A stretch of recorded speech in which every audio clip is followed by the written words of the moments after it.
Part 1. The bus route. My wife, Amanda, always had this routine. Every morning, she'd catch the same bus to work. I never thought much about it.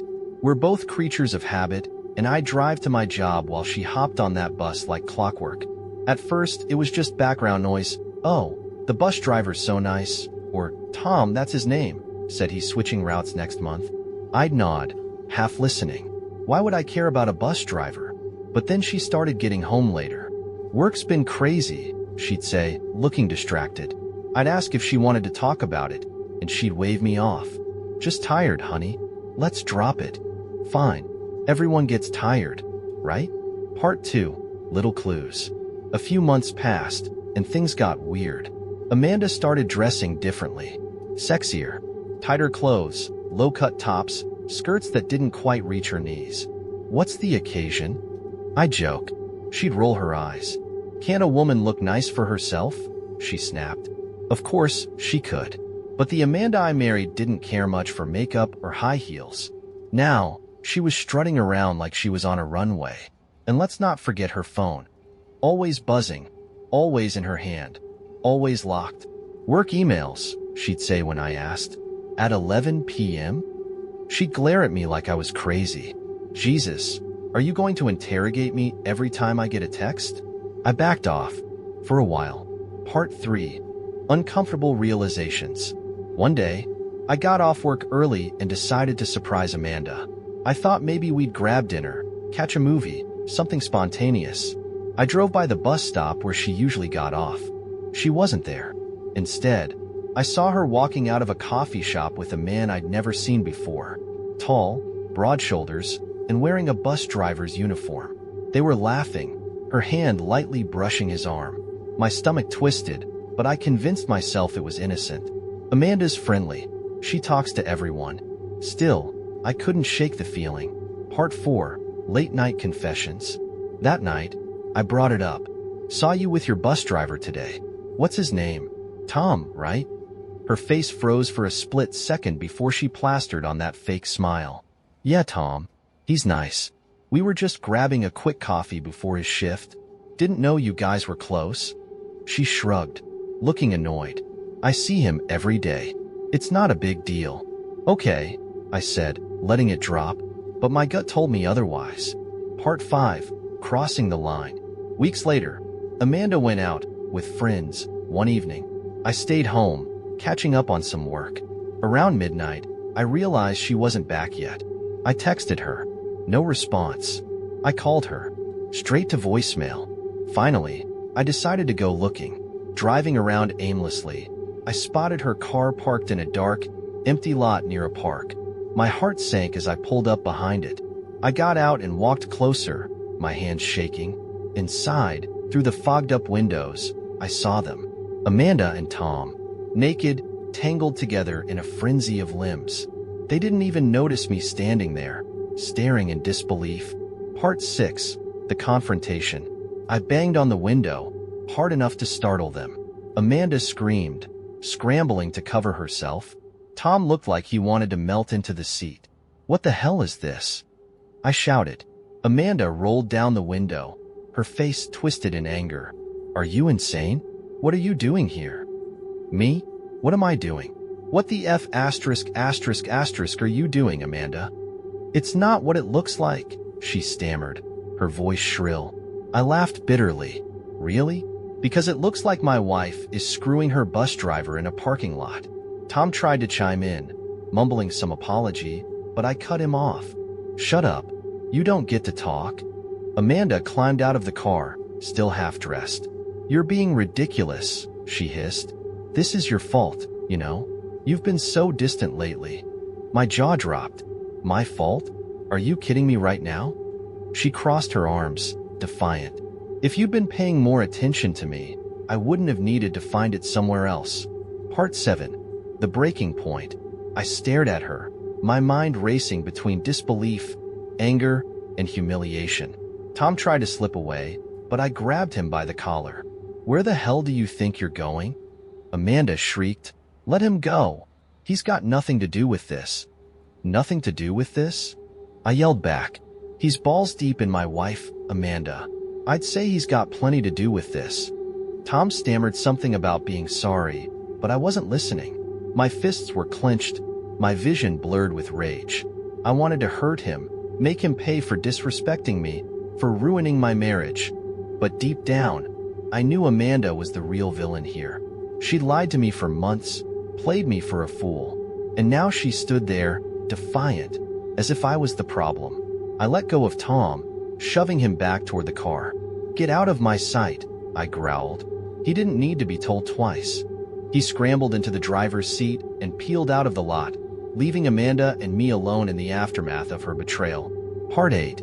A plan forms. After Tom sped off, Amanda and I stood there, the tension between us thicker than the humid night air. I tried to speak, but the words got stuck in my throat. She lit a cigarette, something I didn't even know she did, and leaned against her car like this was just another Tuesday night. "You're quiet now," she said, her tone dripping with sarcasm. "Guess you've got nothing to say." "Oh, I've got plenty to say," I shot back, my voice low and trembling. "But right now, I'm trying to decide if you're even worth the breath." Her eyes narrowed. "Don't act like you're some saint. You're boring, Ben. We sit in silence half the time." I needed something exciting. My hands clenched into fists, but I forced myself to stay calm. Exciting? So screwing the bus driver in a parking lot is your idea of a thrill? "Maybe it is," she snapped. "At least he doesn't make me feel invisible." The venom in her words stung, but they didn't weaken my resolve. I walked away, got into my car, and drove off. I needed space, time to think, and most importantly, a plan. Part 9. The search begins. I spent the next few days replaying everything in my mind. Amanda's betrayal, her arrogance, and Tom's smug face haunted me. I didn't confront her again. She didn't even try to apologize. Instead, she acted like nothing had happened, as if her actions were justified. I decided I couldn't let this go. Amanda was my wife, and Tom had stepped into my life like he owned it. That wasn't going to stand. I started digging. Social media, local transit schedules, even lurking at bus stops. I learned his full name, Thomas Reynolds, and that he'd been driving routes in the area for years. I found out where he lived, a modest little house near the river. Part 10. The first encounter. One evening, I parked down the street from Tom's house, watching as he got home from his shift. He looked so normal, carrying a duffel bag and whistling a tune. It made my blood boil. I waited until he was inside, then approached his door and knocked. When he answered, his face went pale. "You," he muttered, gripping the door frame. "Yeah, me," I said, stepping closer. "We need to talk." I don't want any trouble," he stammered. "Oh, you're in trouble, all right," I hissed. "But this isn't about fists or fighting. I want answers." He hesitated, then stepped aside. "Come in." Part 11. A twisted conversation. We sat at his kitchen table, the tension palpable. He offered me a beer, which I refused. "How long has it been going on?" I demanded. Tom shifted uncomfortably. "A couple of months, maybe 3. "And you knew she was married?" He nodded, shame flashing across his face. "I'm sorry, man," she said. "I don't care what she said," I cut him off. "You knew, and you did it anyway." "I never wanted to hurt you," he said, his voice weak. "Well, congratulations." "You did," I replied coldly. "Now, here's what's going to happen. You're going to end this. No more calls, no more coffee dates, and definitely no more parking lot escapades. Got it?" He nodded quickly. "Got it." Part 12. Amanda's lies unravel. When I got home, Amanda was waiting for me, her arms crossed. "Where the hell have you been?" she demanded. "Out," I said simply. "Don't give me that. You've been acting weird." I laughed bitterly. "You think I'm acting weird? That's rich coming from you." Her eyes narrowed. "What's that supposed to mean?" "It means I know everything, Amanda. The lies, the sneaking around. All of it." She rolled her eyes. "Oh, please. You don't know shit." "Really? Because I just had a nice chat with Tom," I said, watching her face blanch. "He told me everything." Her composure cracked, but she quickly recovered. "So what? You're not perfect either, Ben." I'm not the one screwing strangers, I shot back. Part 13. The breaking point. The argument escalated, both of us shouting over each other. Amanda threw every excuse, every justification she could muster. She blamed me, her job, her childhood trauma, anything but herself. Finally, I'd had enough. This marriage is over, I said, my voice steady. You can pack your things and go. Oh, so now you're the victim, she sneered. Grow up, Ben. You're pathetic. I walked away, slamming the bedroom door behind me. I wasn't going to let her gaslight me anymore. Part 14. The river. But letting go wasn't enough. I couldn't shake the image of Tom's face, his smug apology. One night, fueled by anger and whiskey, I found myself driving toward the river. I knew Tom's route, knew he'd be finishing his shift soon. When I saw his bus parked at the depot, I waited. He emerged, looking tired but content, and I followed him to his car. Hey, Tom. I called out as he unlocked his door. He turned, startled. Ben, what are you? I lunged, grabbing him by the collar. We're going for a ride. Part 15. A twist of fate. Tom struggled, but I was stronger. I shoved him into the passenger seat of his own car and drove to the riverbank. He begged, pleaded, promised to leave town, but I didn't care. When we reached the water, I dragged him out. You ruined my life, I snarled, pushing him toward the edge. I'm sorry, he cried. Please, don't do this. For a moment, I hesitated, the weight of my actions crashing down on me. Was I really about to throw everything away for revenge? Before I could decide, headlights appeared behind us. A patrol car. The officer stepped out, his hand on his holster. Everything okay here? I released Tom, my heart pounding. Just a disagreement, I said, forcing a smile. The officer didn't look convinced. You both need to leave. Now. Tom scrambled to his car and sped off, leaving me standing in the darkness. I knew I'd crossed a line, and there was no going back. Part 16. The shadowy encounters. Amanda came home the next day like nothing had happened, but I wasn't fooled. I'd started noticing strange things. A shadow outside my window, the feeling of being watched when I walked to my car.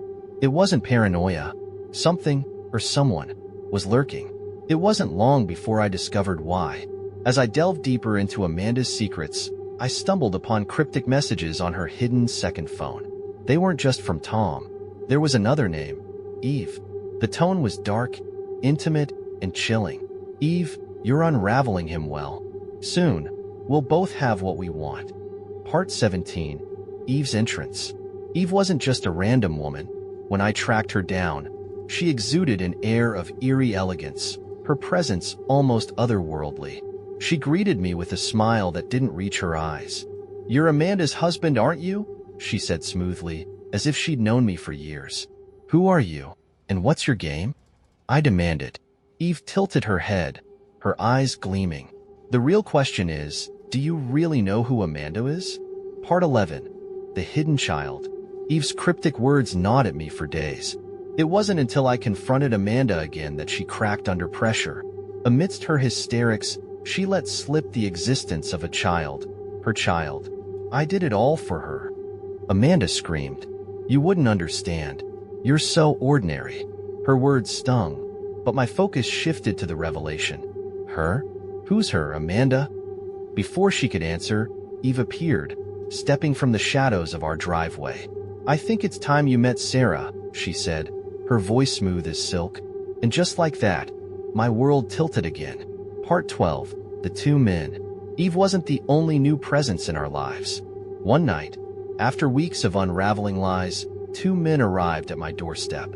Both claimed to be Sarah's father. The first, David, was an old flame of Amanda's. He was rugged, desperate, and visibly broken. The second, Marcus, was Eve's brother, calm, calculating, and cold. We've come for Sarah, they said in unison, glaring at each other. The tension between them was palpable. What's this got to do with me? I asked, my voice barely steady. Eve's chilling smile answered. Everything, Ben. Everything. Part 13. The fight for Sarah. The fight erupted like a storm. David and Marcus squared off in the backyard, their shouts echoing through the night. Amanda screamed, trying to pull them apart, while Eve watched with eerie calmness, as though enjoying the chaos. "Enough," I shouted, stepping between them. "What's the truth here? Who's Sarah's father?" Eve laughed, a sound that sent shivers down my spine. "That's the beauty of it, Ben. None of you truly know." Part 14. Twisting Truths. Eve's cryptic response left everyone on edge. Marcus's steely glare landed on David. "You're bluffing. You don't even know Amanda's games like I do," David retorted. "At least I care about Sarah, unlike you, who's just here to manipulate." Amanda, breaking into tears, screamed, "Both of you shut up. You're all ruining everything." The child Sarah peeked out nervously. Who was protecting her now? Part 15. Unearthing New Secrets. As Amanda's facade crumbled, a flash drive Eve held was thrust. "You'll see true files about Amanda's affair and Sarah's DNA report. Could one test rip this web of lies entirely?" The screen opened. Reality spun chaotic. Part 16. The Revelation. The DNA test results revealed the truth, but it wasn't what anyone expected. Sarah wasn't Amanda's biological daughter. She was Eve's child. The room fell silent as everyone processed the revelation. "Sarah is mine," Eve said, her voice calm yet menacing. "But Amanda played her role well, didn't she?" Amanda's face turned pale, and she muttered, I did it for you, Eve. What the hell is going on here?" I demanded, my voice shaking. "Why was I dragged into this?" Eve smirked. "Because you were the perfect pawn." Part 17. Amanda's Betrayal. Amanda broke down, confessing that Eve had blackmailed her into this elaborate scheme. "She threatened me, Ben. She said if I didn't help her, she'd ruin both of us." "Help her with what?" I shouted. "To take Sarah back from Marcus," Amanda admitted. "He stole her, and Eve wanted revenge." Marcus's eyes narrowed. "You're lying. Sarah is my daughter, not hers." Eve stepped forward, her presence unnerving. "Oh, Marcus, you've always been good at stealing what doesn't belong to you. But Sarah was never yours." Part 18. The Chase. Before anyone could react, Eve grabbed Sarah and bolted. Marcus and David sprinted after her, leaving Amanda and me standing there in shock. "We have to stop her," Amanda cried, but I hesitated. Why should I trust her after everything? Reluctantly, I followed her as she ran after them. The night was dark, the air thick with tension. Somewhere in the distance, Sarah's cries echoed. Part 19. A Deadly Confrontation. We found them near the riverbank. Eve held Sarah tightly, her eyes wild with desperation. Marcus and David stood on either side of her, their faces etched with rage. "This ends now, Eve," Marcus growled. "Let her go." Eve laughed, a haunting sound. "You think you can stop me? You're all fools." Before anyone could act, David lunged at Eve.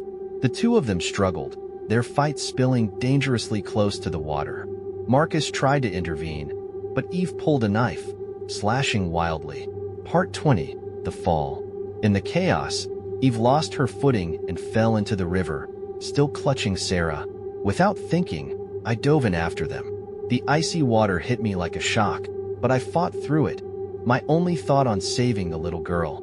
I managed to grab Sarah and pull her to safety, but Eve was gone, swept away by the current. Her screams echoed briefly before fading into the night. Part 21. The Aftermath. Back on shore, Sarah clung to me, crying softly. Marcus and David looked defeated, their fight forgotten in the wake of Eve's disappearance. Amanda stood off to the side, her face a mask of guilt and regret. "We need to protect her," I said, my voice firm. "No more games, no more lies. Sarah deserves better than this." For once, no one argued. Part 22. A Temporary Peace. In the days that followed, life began to settle. Sarah stayed with me while Marcus and David worked out their differences. Amanda tried to make amends, but I couldn't bring myself to forgive her. "I'm sorry, Ben," she said one night. "For everything." "Sorry doesn't fix this," I replied. "We're done, Amanda." Part 23.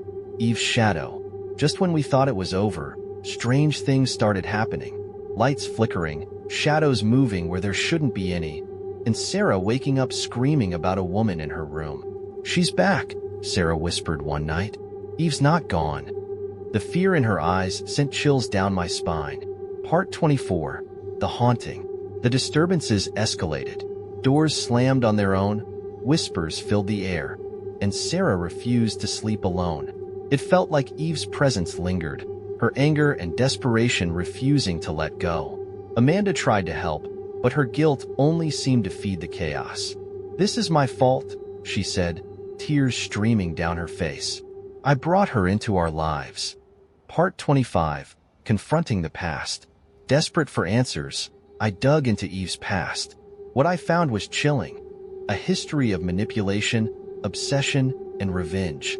She had destroyed countless lives in her quest for control, and now she was targeting us. But there was one thing that stood out. Eve had always been drawn to Sarah. There was something about the little girl that made her unwilling to let go. Part 26. The Final Stand. The haunting came to a head one stormy night. The air crackled with tension as the house seemed to come alive, filled with Eve's presence. Sarah screamed, pointing to the corner of the room where a shadowy figure stood. "Leave us alone," I shouted, my voice echoing through the house. For a moment, everything went still. Then, a chilling laugh filled the air. "You can't escape me," Eve's voice whispered. Part 27. Breaking the Curse. In a desperate move, I burned the items Eve had left behind. Her letters, her belongings, everything tied to her. As the flames consumed them, the house shook, and a deafening scream filled the air. And then, silence. Part 28. Moving forward. With Eve's presence gone, life slowly returned to normal. Marcus and David decided to co-parent Sarah, putting aside their differences for her sake. Amanda left town, seeking a fresh start. As for me, I finally felt free. Free from the lies, the betrayal, and the darkness that had consumed our lives. Part 29. A New Beginning. Months later, I found peace in the simple things. Quiet mornings, Sarah's laughter, and the knowledge that we had survived. Life wasn't perfect, but it was ours. Part 30. The Final Twist. But sometimes, late at night, I still hear Eve's laugh.